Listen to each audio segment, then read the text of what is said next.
Okay, hey, BOOZHOO! And welcome back to the show. Welcome back to BOOZHOO NANABOOZHOO, the live stream. Okay, hey. Up just early this morning. Mino Giga Jeb. Good morning. And today, just wanted to stop in and say BOOZHOO. Michael's going to come up here in a little bit and play some songs. Just seemed like a good day to, turn on the old live stream. I need to apologize. I'm sorry I didn't tell anybody I was doing this again.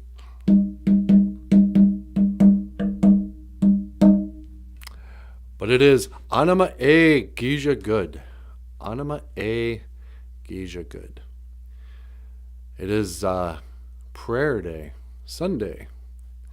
Sunday. It is Sunday, right? I think it's Sunday. Anima A. Anima A means pray. And Anima A is prayer. So let's start the show with a little prayer. Gitche Manado, Great Spirit. Daga we dukkha vishen, please help me. Ando minowenungum, to speak well today. E Gitche Manado, miigwech bezendawieg. Great Spirit, thank you for listening. I heard somebody say, Great Spirit, he don't like being worshipped. He doesn't want you to, oh, you are so great, you are so wise, who would want that? But he wants you to pray, I guess. He wants to communicate with you. He's always communicating with you. And, I don't know. You got to look for signs and symbols. That's what the Anishinaabe were always good at. Seeing signs. Oh, wow, look, there's an eagle. That's the Great Spirit's communicating with me. I better put out some tobacco. I better put out some osema and say, miigwech gitche manado. I think you're supposed to say miigwech a lot. When as I walk along this lonely road, I think about things, and like everybody does, I suppose. And they say, oh, you know what? You love God and fear God. It's like, yeah, okay. Well, which is it? You want me to love you or fear you? That sounds like kind of an abusive relationship. But, But what, so what is God? What is the Great Spirit? He's the Creator. He's your Father. Nusana Wakwing Abian.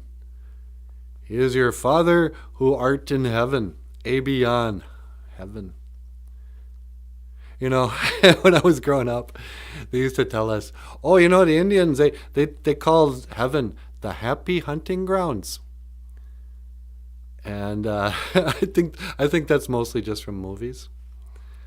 Because you got to wonder. If it's the happy hunting grounds, that's kind of a stupid image of heaven. I could see some hunters going, oh, wow, this is great. I died, and when I woke up, I was in the happy hunting grounds. I had this really great gun. There was deer everywhere. I was just killing deer out just left and right. Oh, wow, this is great. I'm so happy to be hunting in the happy hunting grounds. It's a good thing I lived a good life. But then it makes you wonder, are the happy hunting grounds like hell for the deer? What did the deer do? Was it a bad deer? Was it a deer who committed suicide? Those deer. You're driving along the road, and then they're like, sometimes deer, they'll stop and they'll just stare into the light like, oh no, I'm going to get hit. And you're like trying not to slide on the road. Like, get out of the way, deer. But how about them squirrels? OJIBWE. Squirrels. Squirrels will like sit on the side of the road, and then they'll be like, "Oh, here comes a car. Do I have time?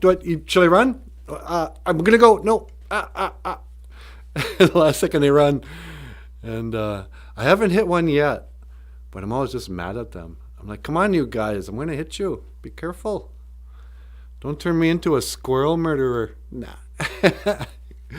But so yeah, so then the deer dies. He gets hit by a truck. And he wakes up, and he's, at the gates of the happy hunting grounds. and he goes, "Yeah, I didn't live a very good life in St. Peter's there, whoever." And he goes, "What's your name?" And he goes, "Oh, I'm the deer. I am Wawa Shigeshi." And he goes, "Okay, Wawa Shigeshi. Oh, yeah, here you are. Yeah, let's see. Oh, you gambled every day, and you cheated on your wife. And, you weren't a very good deer. We're going to send you to the happy hunting grounds. And now have fun. There's a whole bunch of dead hunters up here." So, anyway, my main point was, I don't think they're called the happy hunting grounds. We call it Ebion, heaven. But it's also called, I've heard it called the land of everlasting happiness. Gagagwe Minawani Gozike winning. Gagige Minawani Gozike winning. The land of everlasting happiness. And I should have worked out the text. But a lot of the traditional Anishinaabe people were like, yeah, when you die, you go to the land of everlasting happiness. And you're reunited with your ancestors that have been watching us from the stars. They also say the stars are the ancestors looking down on us. That's your grandma and grandpa saying, "Hey, why don't you behave once in a while? Why can't you treat your brother and sister better? We're watching you." But I don't know.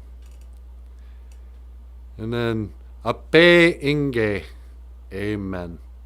I thought this was funny. There was some politician last week. He was like, "Oh, protect us, Lord. Amen. And a woman." And you're like, yeah, okay, I get it, dummy. But amen doesn't mean man. Amen is like the Latin word for miu minik, which is the Ojibwe word for it is so, or let it be so, or something. That's enough. Let's go then. Miu minik. It is so. That's what I remember old Benny Tontz, elder friend of mine, who taught me a lot about the language and about drumming and singing on the drum. And he'd always be like, "Nagamunda, let's sing." And we'd sing away, "Hoa." We sing on the drum like this.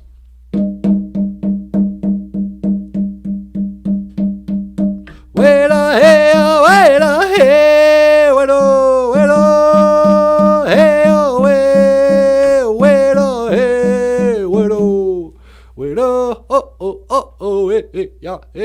hey, oh. And I just butchered the flag song. You real powwow singers out there right now are just cringing.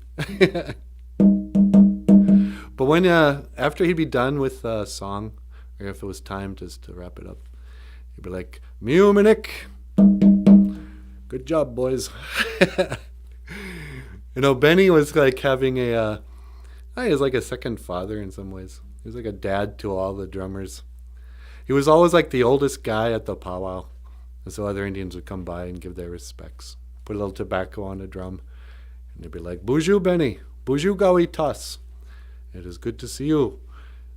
And then they would say, "Oh, you boys are really good singers. You sing the old way.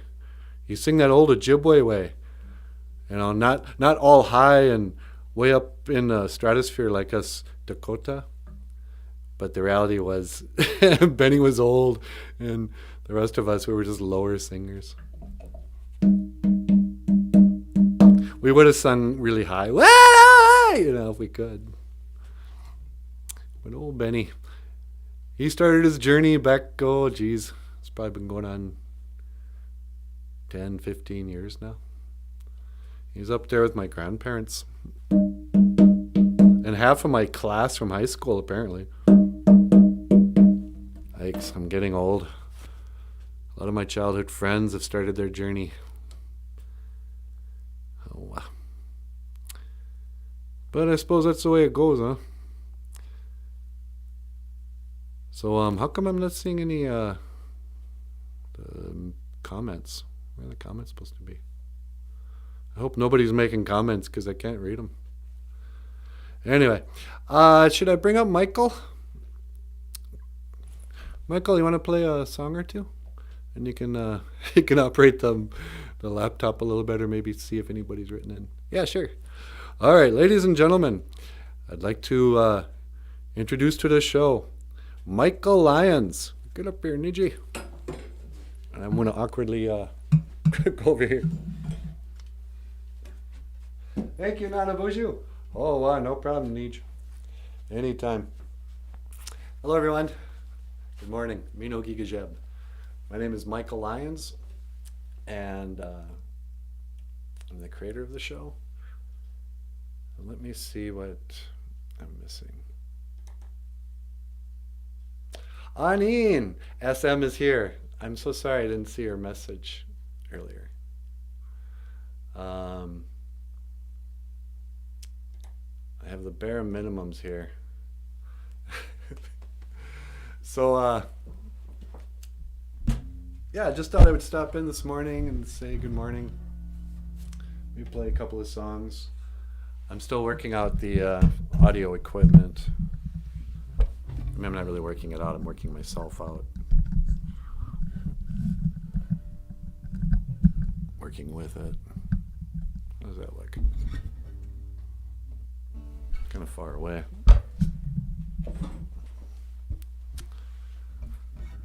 So how you doing, SM? Did you hear about the a woman issue going on in politics? It's just such pandering, you know. It's like it's like something a person would do who thinks that that's what a feminist would want to hear, you know. He doesn't really know. And a woman.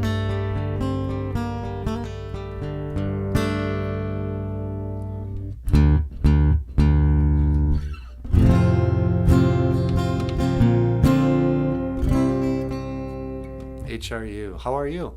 You know, I'm doing pretty well. It's a weird time because when I watch the, you know, current events, and like everybody else, I can't not comment on what's going on constantly. And it seems like the world is falling apart. And at the very same time, in the midst of all this, if I'm being totally honest, I've been really enjoying just playing in my house, making these videos. You know, I'm not working a job outside of this, so I have a lot more time to play. Like, I've learned the piano. I've gotten much better at the piano this year. And I need to exercise more. But yeah, money is coming in from places that I didn't expect necessarily. In fact, we have a gig coming up in a couple of weeks. We're going to be guests at a reserve in Ontario, and I'll be doing like a virtual school visit, and that should be fun. So that's partly why I wanted to do more live streams. I'll be using this setup for my school visits. So please let me know if you can't hear me or if I sound terrible or something. You're not going to hurt my feelings. And I'll adjust it. Like, let me play a song for you, SM. This is a song that was popular when I was a kid.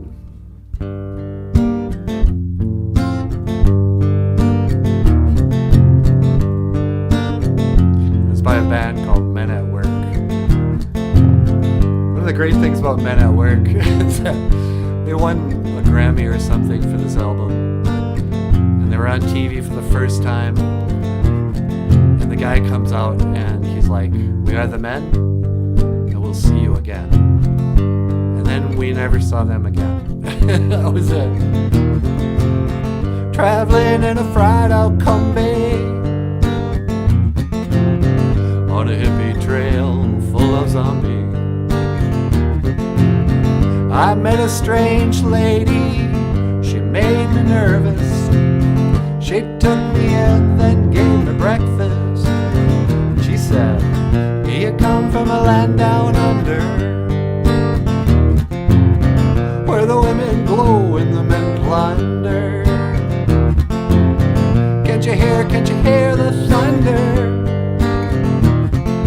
You better run, you better take cover."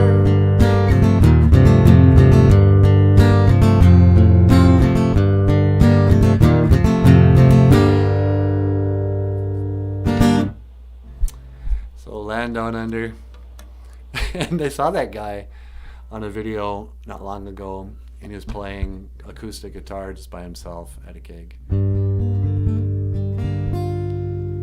And he was talking about that song, and he goes, "This is probably the biggest hit I've had so far." It's been like 35 years since he had that hit.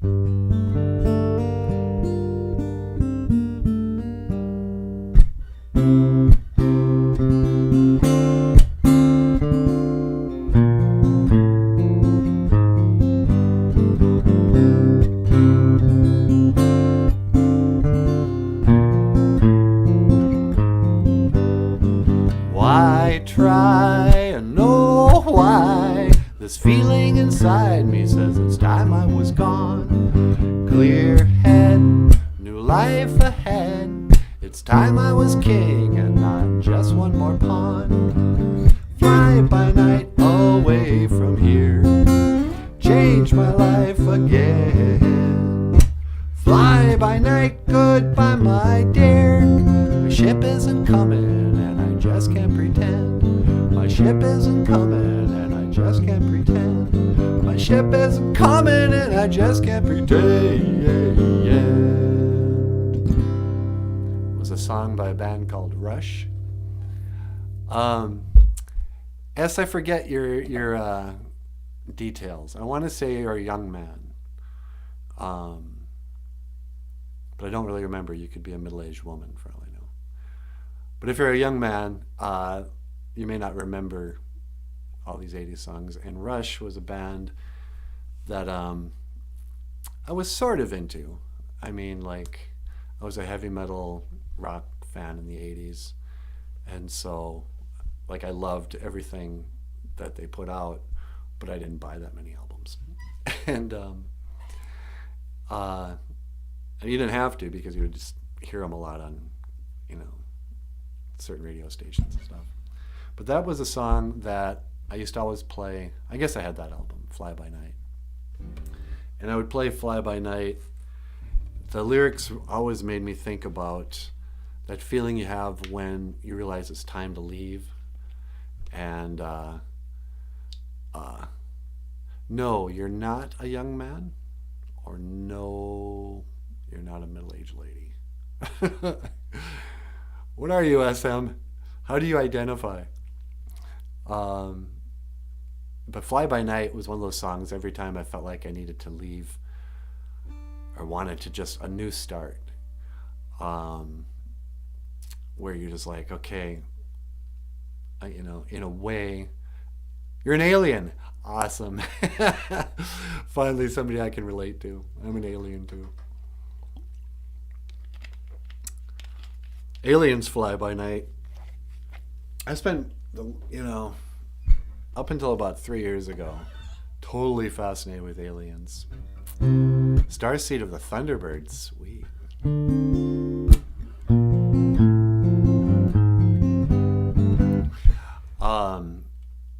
Yeah, I used to be so enamored with aliens. You've probably seen Steven.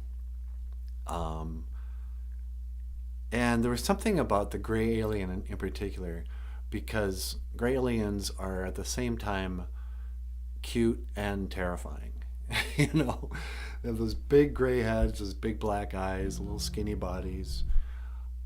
You know, they're fun to draw, they're fun to think about. But then to picture 3 or 4 of them walking into your bedroom at night to abduct you is so scary. And the idea of abduction, I was fascinated with. I'd watch movies about that. Your son's name is Stephen. Awesome. And he is a Bestun Yenica. Betsune Yenica. I don't know what that is. Yenica.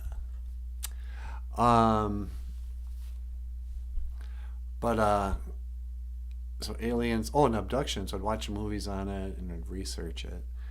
And I really believed the people. The people seemed pretty authentic.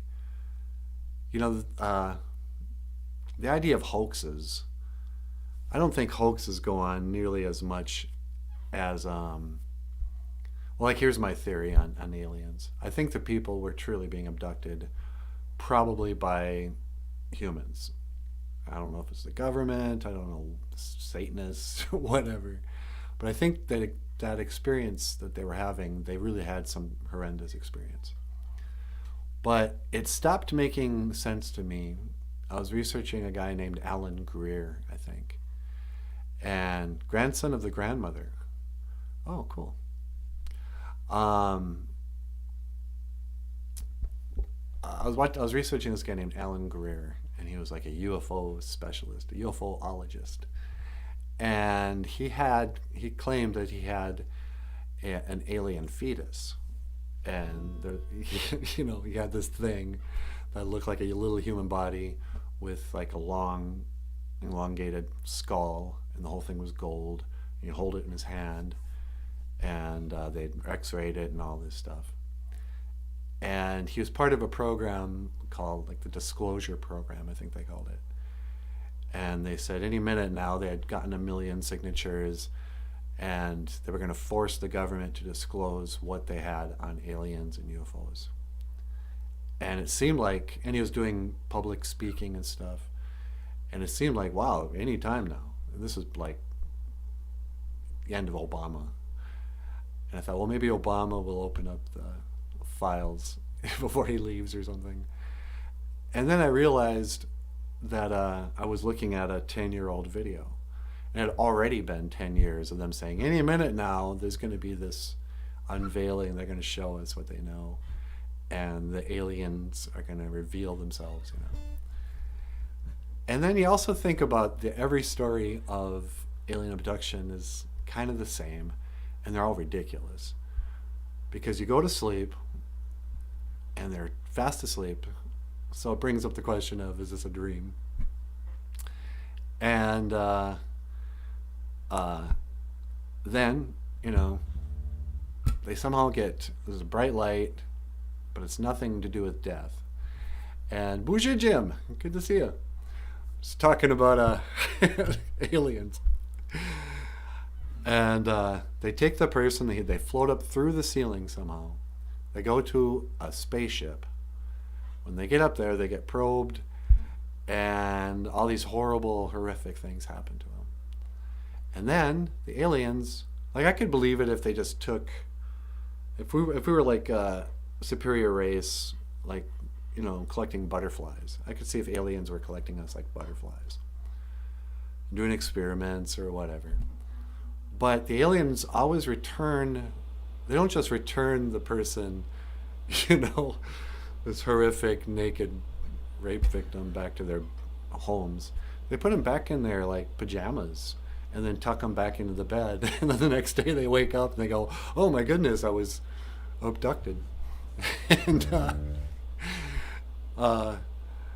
they start going, okay, well, this is ridiculous. For years, they've been researching, and they have zero actual credible evidence. There's nobody can come right out and say, yep, this is for sure a spaceship that was built on a different planet or whatever. Here's the 4 bodies from Roswell. And I even have a theory on Roswell. I think that story came out in the 80s. My grandparents, so Roswell was supposed to have happened in 1948. I used to ask my grandma, where were you when the Roswell crash happened? And she never knew what I was talking about. And I'd always try to engage her in questions about aliens and other planets.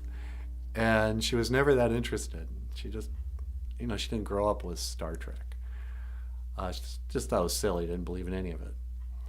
And, but in the 80s, we had these tabloids like the National Enquirer that would just fabricate stories. And I think in the 80s, they came out with a story in the National Enquirer about a story that came out in the 40s. And then they had, clippings of an old newspaper from Roswell.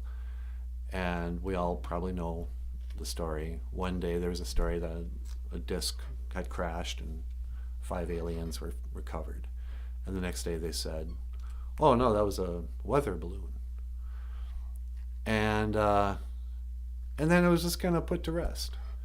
Nobody really talked about it that much until the late 60s, early 70s, when they decided to go to the moon, allegedly. And then science fiction, all those movies, Space Oddity or Space Odyssey, whatever, came out. David Bowie, Star Trek, Star Wars, and all these things. At the same time, they started to rehash these alien stories. That was the other thing. I was a huge David Bowie fan.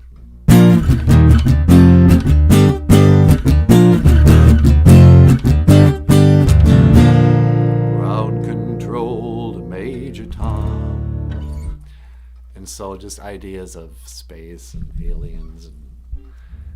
And so, aliens would show up a lot in my art and my cartoons and stuff. And I started to wonder, am I being communicated with by aliens?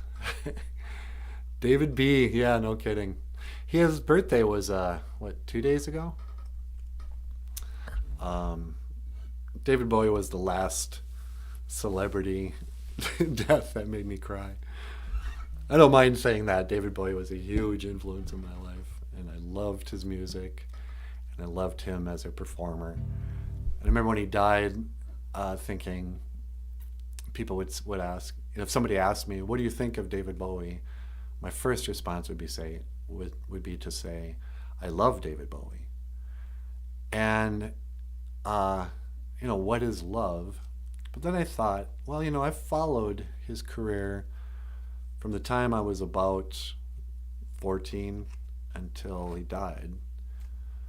I didn't buy every album, but I was familiar with, even the last album, Lazarus, on the Black Star album, I think it was called. And what was the other song on that? Look at me, I'm in heaven. His last video, he was in a hospital bed dying. And of course, Labyrinth, came out when I was 17 years old, I guess. And so I love that album. I love that movie. And so when he died, the first thing I did was I just put on Bowie music. And Bowie music was always the music, and I had different albums for different feelings and different memories. But if I wanted to get into the mood of drawing or being artistic, I would have to listen to Bowie. And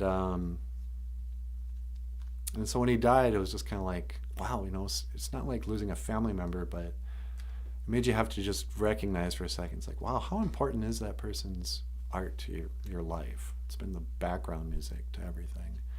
And it's awakened your imagination and inspired you. And then I thought, if somebody only knew me through my music and my cartoons, but they had heard every song I'd ever written multiple times, they could sing along with the lyrics, and if they were familiar with every cartoon I had written or drawn, and every book I had written, and I would say, well, actually, you know what? That person does kind of know me.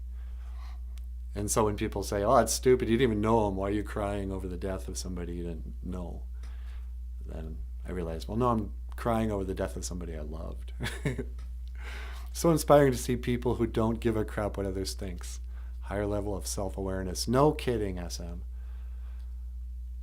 Yeah.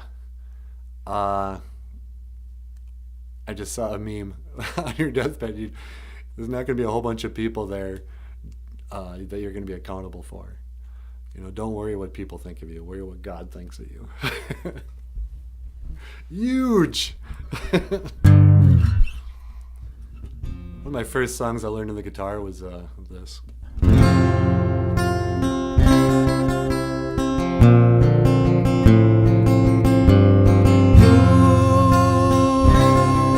yeah. Ziggy played guitar, jamming good with Weird and Giddy and the Spiders from Mars. He played it left hand, but he made it too far.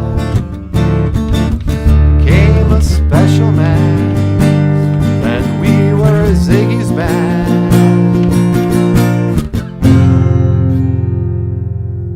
Hold up a lighter.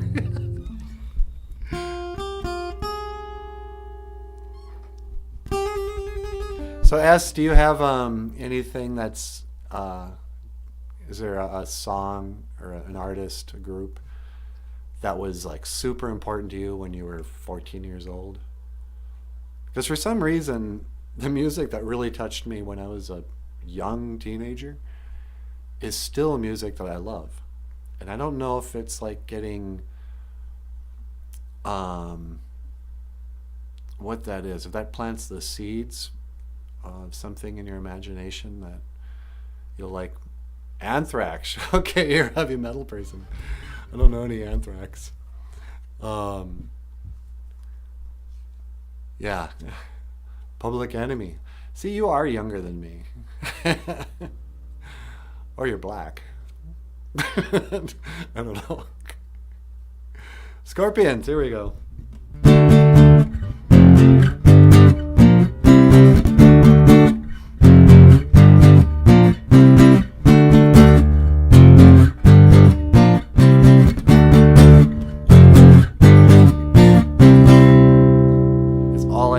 Rock You Like a Hurricane, but it was the first song I learned bar chords. Here I am, rock you like a hurricane.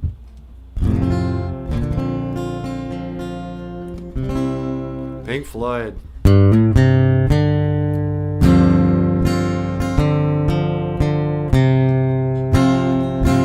Pink Floyd was huge in my life.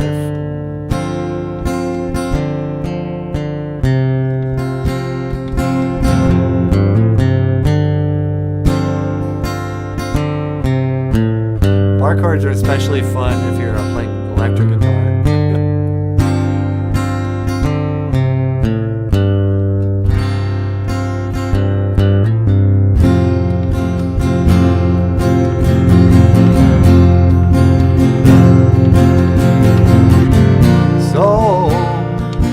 So you think you can tell heaven from hell, blue skies from pain?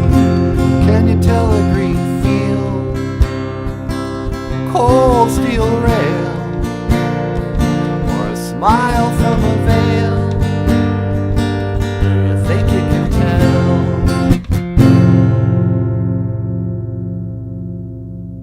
Those guys are so brilliant. I'm almost surprised that they were so popular, because they were so smart and couldn't rely on imagery. I mean, they had that movie and the cartoons, I guess, but they were the rock stars musically, but and their live shows were real visual, but they weren't like Pretty Boys, and their faces weren't on every magazine,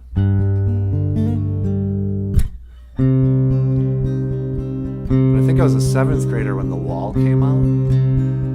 That blew my mind. Bum ba-dum, bum ba bum bum bum ba-dum, bum ba bum bum. We don't need no education. Bum ba-dum, bum ba bum bum. We don't need no thought control. Ba-dum, bum ba bum bum. No dark sarcasm in the classroom. Bum ba-dum, bum ba bum bum. Teacher, leave them kids alone. Hey, teacher, leave them kids alone. Ba-dum, bum ba bum bum bum. All in all, you were all bricks in the wall. Bum ba bum bum bum. All in all, you were all bricks in the wall.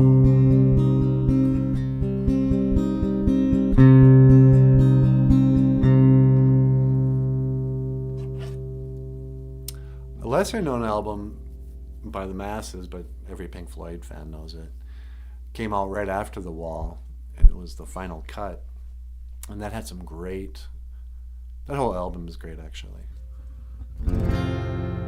Floating down through the clouds, memories come rushing up to meet me now. But in the space between the heavens and the corner, hi Brandy Marie, it's foreign fields.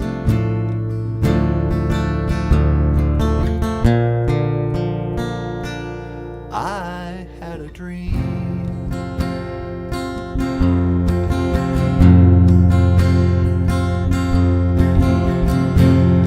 Goodbye, Max. Goodbye, Ma. After the service, when you're walking slowly to the car, and the silver in her hair shines in the cold November air, you hear the tolling bell touch the silk of her lapel, and as the teardrops rise to meet the comfort of the band, you take her frail hand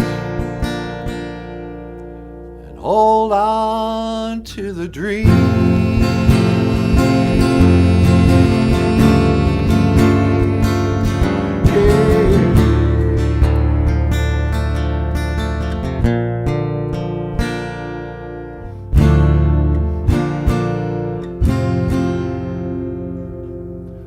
Enough to eat, a place to stay, enough to eat.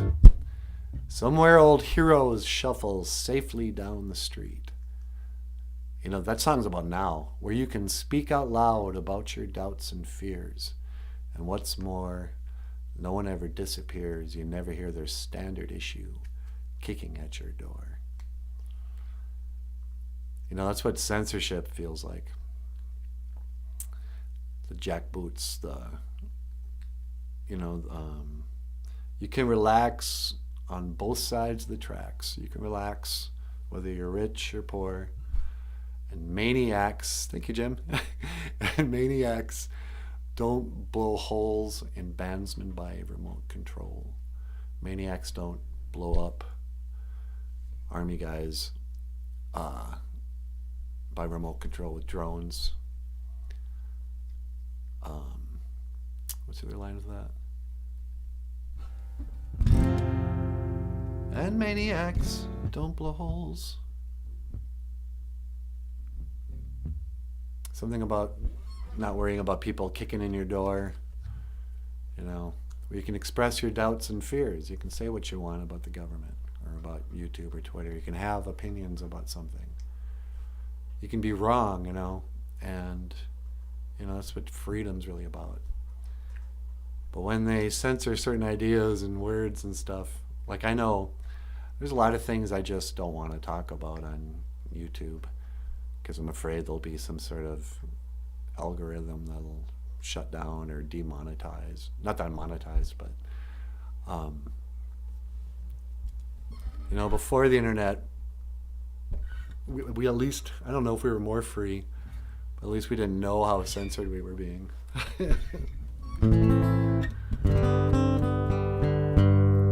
And like, I never read Trump's tweets.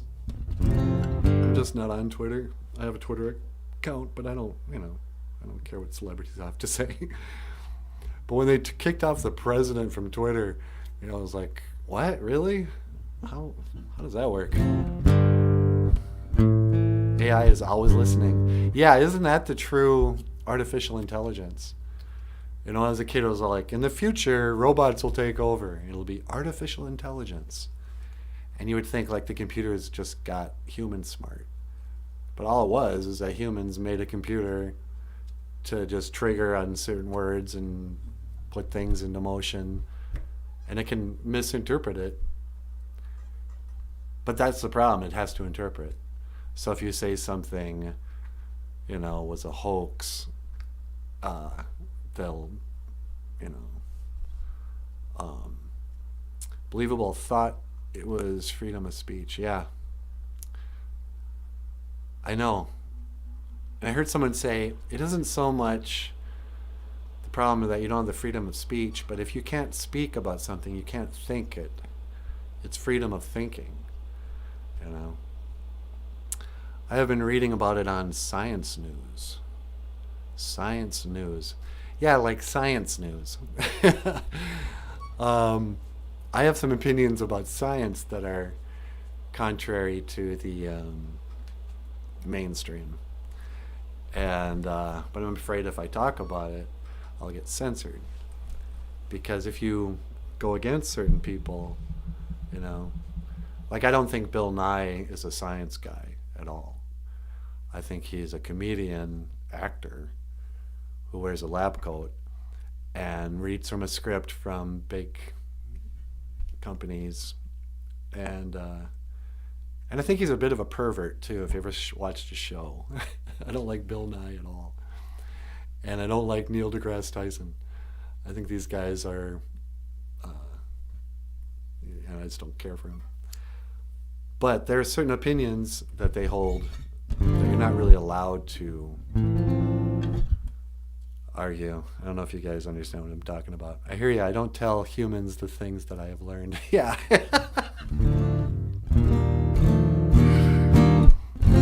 You get it. So, S, are you just visiting Earth?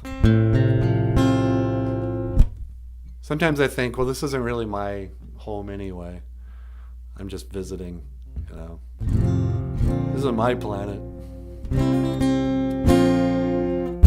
It may not even be a planet.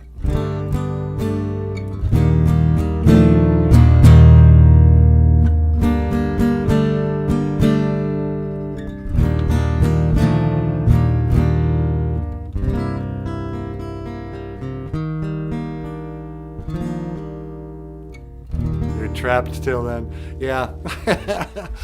You're on the prison planet, S. So...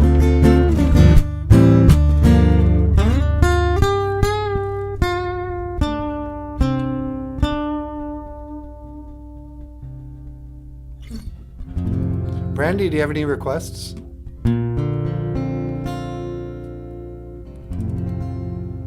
Oh, you meant unbelievable, Brandy. Yeah, of course. It's unbelievable. And that's part of the weird double life I'm living. On the one side, in my mind, I think these are really bad times.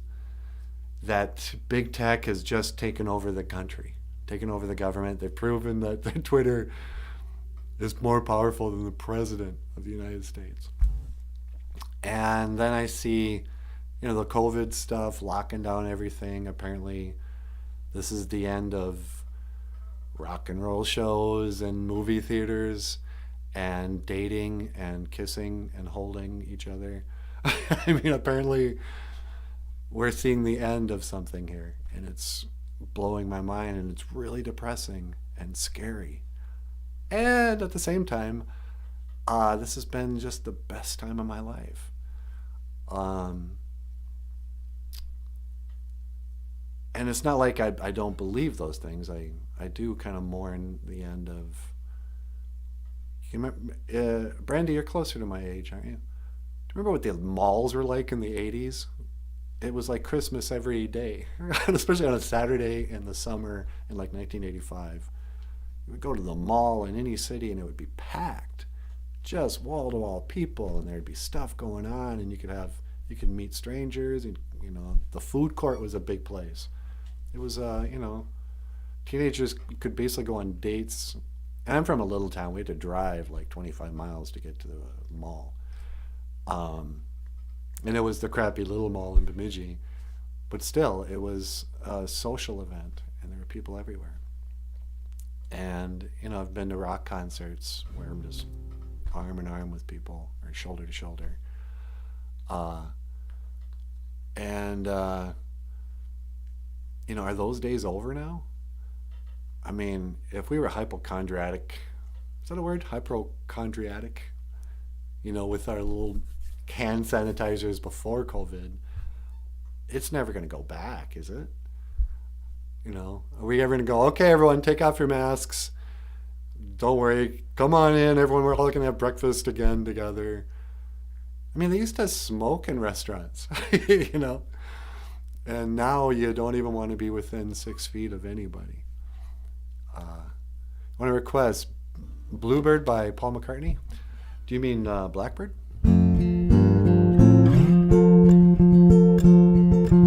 Blackbird singing in the dead of night.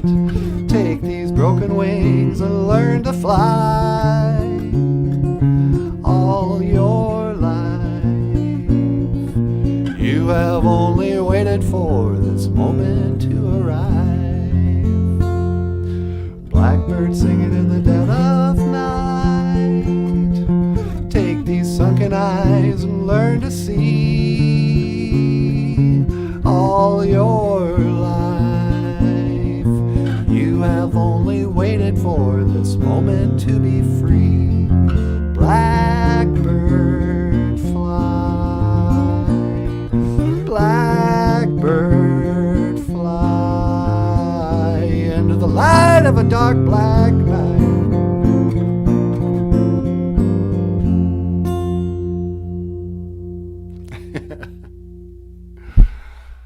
Yeah, I think you're right, Brandy. I think those days are gone.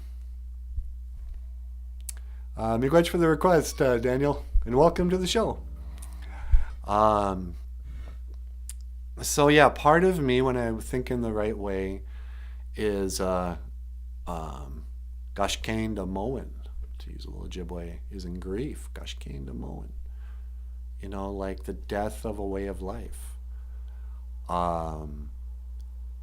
Remember when 9/11 happened and everyone was like, this is the end of a way of living. And I thought, okay, guys, calm down. Yeah, they're going to have extra security at airports, but airports have been a nightmare long before this. And, now it really does feel like something has changed and won't ever go back.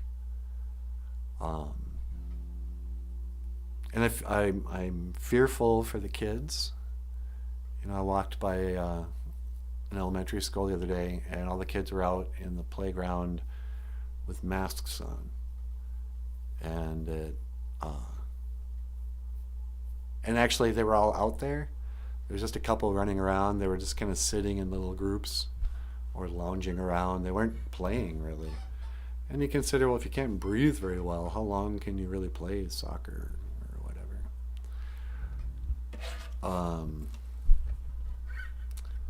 So I don't know.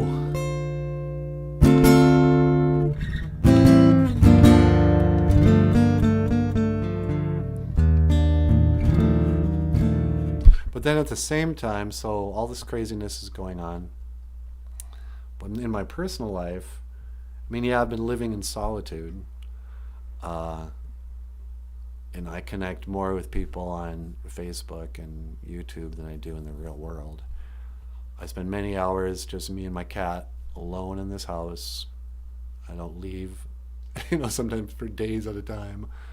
It's been really bad. I haven't even been leaving the house to like go on a walk. Um, but there's my heater. I don't know if you can hear that. But on the good side, living like this has been really fun. Been happier than I've ever been because I used to work jobs I hated, and I never had enough money, and there was a lot of conflict and anxiety and depression in my life. And in this last year, while doing this, while not going to jobs, my life's been really peaceful, and that's kind of resulted in a pretty happy state of mind. So I, for one, am in pretty good moods these days.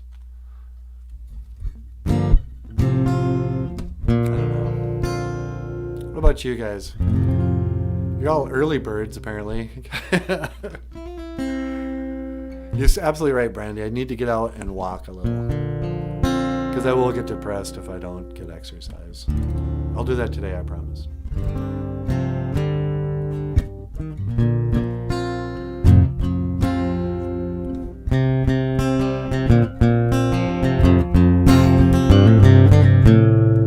There's a riff that little kids love.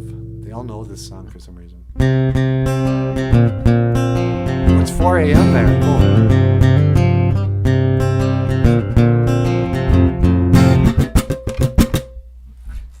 Early bird gets the worm. That's right. But then, who wants worms?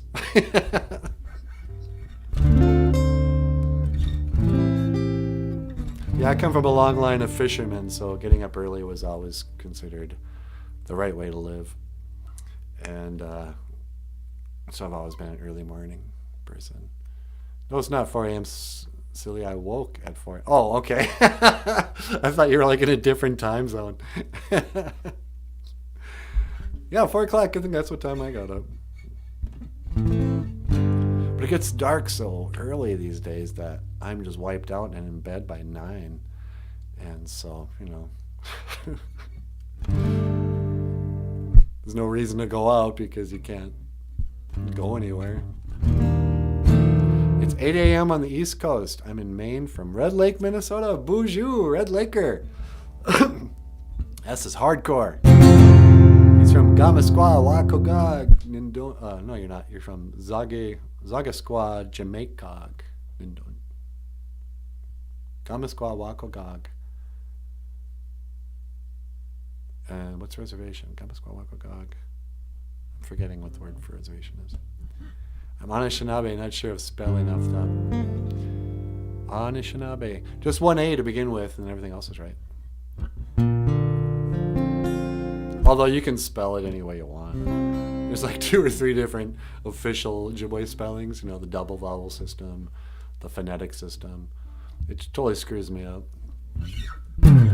And if you ever misspell it, you can always say, well, our ancestors, we didn't have a written language. So spell it however you want.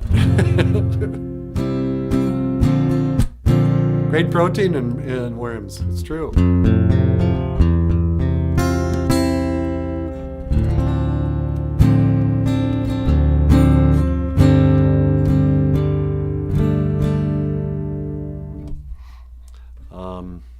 Let's see.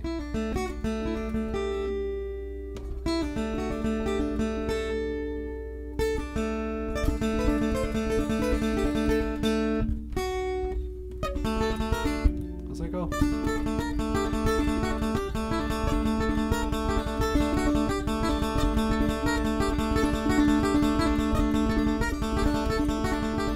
Thunder. There's nothing sadder. Did that guy die? I think he might be dead now. AC/DC guitarist, what was his name? Bon Scott or something. He wore the schoolboy outfit. And it was kind of a joke when he did it as a young man because, he was still wearing the schoolboy outfit, but he had that long hair. And so he was a guy in his 20s, and it's kind of like, yeah, look at that crazy rocker grown-up little boy. But then he was still wearing shorts when he was like in his 60s. And you go, yeah, the joke is played, dude. Nobody wants to see you up in those shorts anymore. You don't have to dress like that. And that's why he died. No, I don't even know if he's dead. Protein is good for alien star seeds. I'm not going to ask you what you mean by star seeds.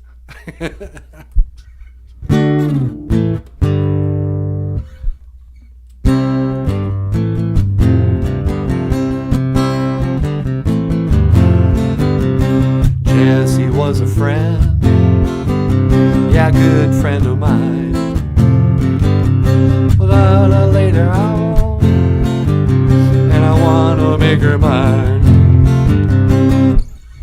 How'd you like to be Rick Springfield? Say what you will, Bono wants to take credit for bringing the bi-level or the mullet to America. It's like, no way, man. Rick Springfield had a bi-level haircut and just barely spiky hair on top. It was just a little short, so it stood up a little bit. And the girls in the early 80s went nuts for Rick Springfield. And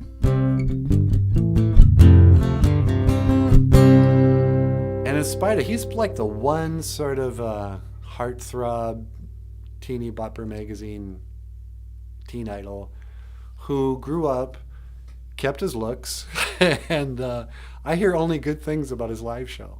He's still rocking it. And now it's, you're not into Rick Springfield? Oh, you're so young, Brandy. Oh, Bon and Malcolm have both passed. Angus is still doing it. Okay, thanks, Daniel. Somebody else die recently? Eddie Van Halen was he wasn't a hero of mine, but Van Halen music was everywhere when I was a kid. So I have a lot of great memories of drinking beer in the woods around a campfire, listening to Van Halen, blaring from my buddy's car.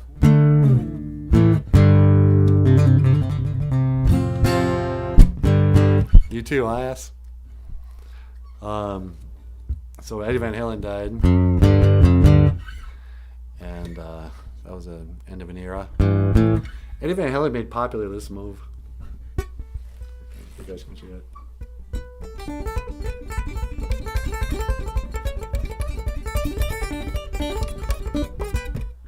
Anyway, it sounds like not very good on acoustic guitar.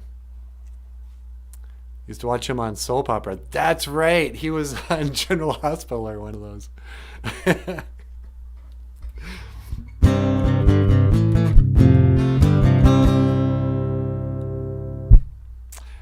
Are you old enough to remember Andy Gibb? Brandy Marie? Or anybody? I hope my older brother sees this live stream someday. Because when I was a kid, he had a poster of Andy Gibb and Sean Cassidy. And I don't think he understood just how gay that was. And not that there's anything wrong with that. But, and it was just for a couple of months. But I didn't buy, no, it was my little sister bought those.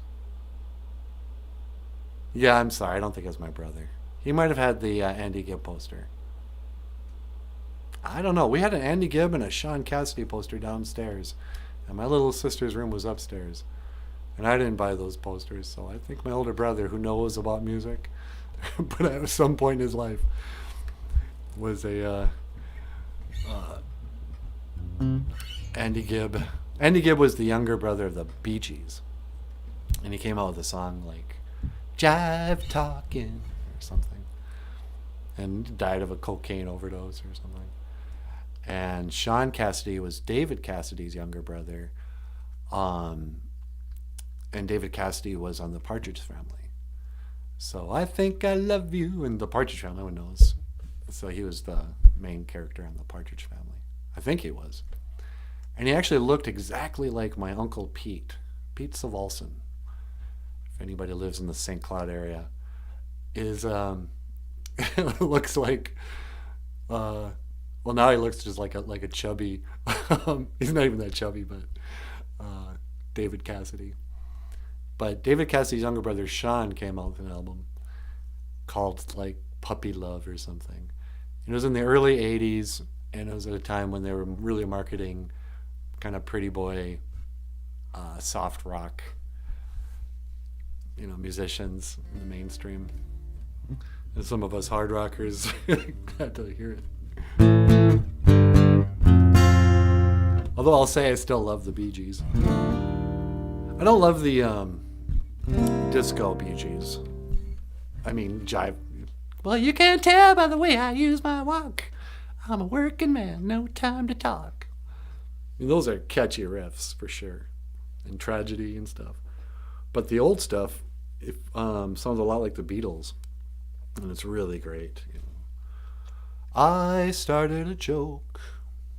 I need to learn some early Beatles or Bee Gees.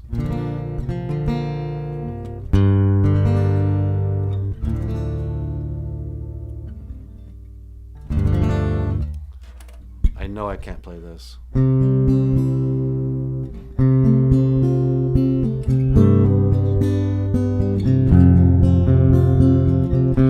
It's a little bit funny, this feeling inside. See, I'm not one of those. I used to know how to play this. Hope you don't mind.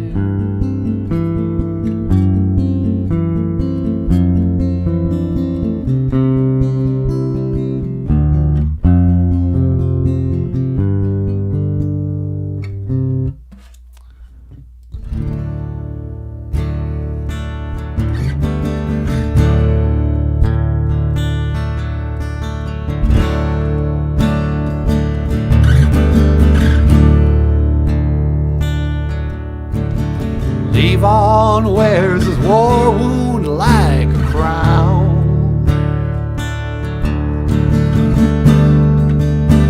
He calls his child Jesus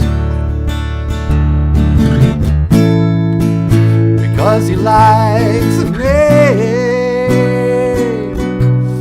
and he sends him to the finest school in town.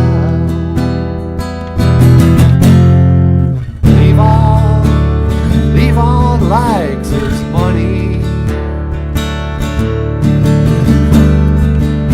makes a lot, they say. Spends his days counting in a garage by the motorway. In a garage by the motorway. You mean a garage? A car hold. But yeah.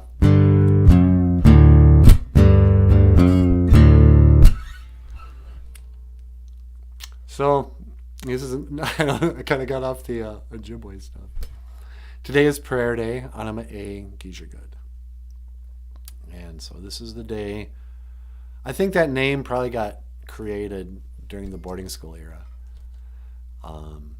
where like Ojibwe kids would go, what's the day?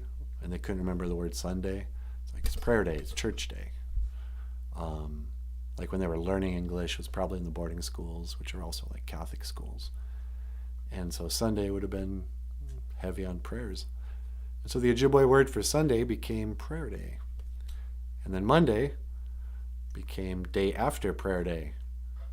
It was Nano Gijagud, or Anima A Gijagud, and then Aji Ishwa Anima A Gijagud, Ishwa Anima A, day after prayer day. And then Tuesday is the second day, so it was Nijo Gijagud, and halfway is Wednesday, Abatuse. And on, the fourth day, the fifth day. And the Saturday I was liked, because Ibigi Saganage Gijagud. It was floor washing day. And I like it because that's the day I ignore that rule. I need to wash these floors, or vacuum at least. All right. So how long have we been going? Let me check the time here, folks. It has been an hour and 5 minutes already. Any last minute requests before I sign out? Is there anybody watching? 5 people watching.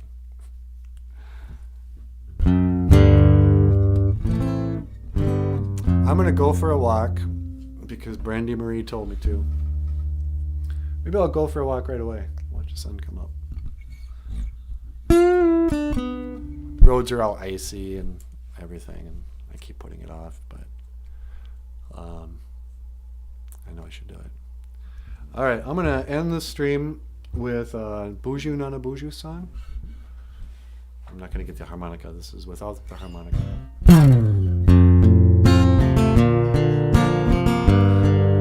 I won't end the stream. I'll have NANABOOZHOO come up one time. Well, doggone it, I screwed it up. Welcome to BOOZHOO NANABOOZHOO, the podcast about Ojibwe language and culture. I'm happy to be here with you today to speak Ojibwe and learn about language and culture.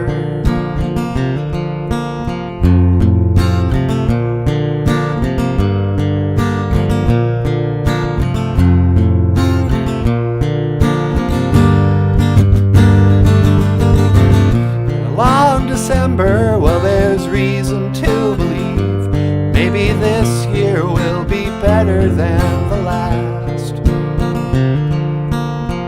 I can't remember the last thing that she said. She was leaving. Now the days go by so fast, and it's one more day up in the canyon. One more night, Hollywood.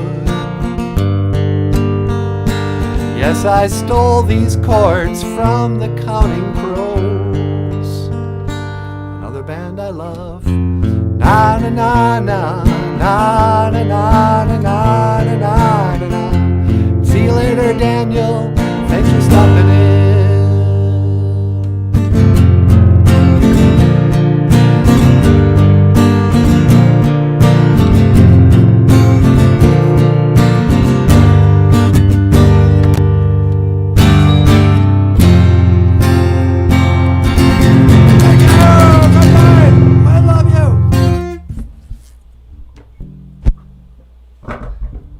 How every rock show ever ends. Okay, let me NANABOOZHOO, you want to come and say goodbye before we sign out? Oh yeah, sure, I'll say goodbye to the people. Okay, let me just move the microphone.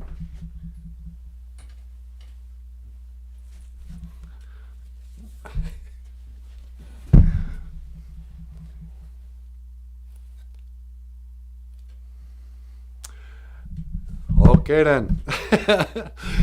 Thank you, Michael. That was very nice. We liked your guitar playing. Let's hear it from Michael Lyons. Yeah. And yeah, just you know what? Every time I do this, or when you do it too, I go, why don't we do this more often? We should just do this rather than the shows, because now we don't have to like do any production. But I want to say miigwech to everyone who tunes in, of course, and especially miigwech to the people who have been supporting us on Patreon, supporting our GoFundMe program, and to Mr. Dunn, Mr. Jim Dunn, we'd like to say miigwech. Not a lot of people know this, but Jim Dunn is I was hoping to have something funny to say after that. He's the real president. He's a rock star. Jim Dunn used to be called Julie Dunn, and then the operation. No, just kidding. Why do I feel like I can tease you, Jim? I don't even know you, but I feel like I do. That's the way it is in Indian country. Everybody's kind of a cousin. Anyway, you know what? Okay, you guys. SM, Brandy Marie, Jim Dunn. Why don't you tune in tomorrow at 6 o'clock Monday morning, Standard Time, and I'll come back. And I'll be ready tomorrow with a story. Maybe tomorrow we'll talk about getting Indian names and the movie Smoke Signals. I got a lot of comedy bits when it comes to that. All right. Thank you so much for watching. BOOZHOO NANABOOZHOO. Hey, we didn't even have Natasha out here. We'll bring out Natasha tomorrow too. And I will end the stream. And I will see you again. Gigo Abamin. Manawa.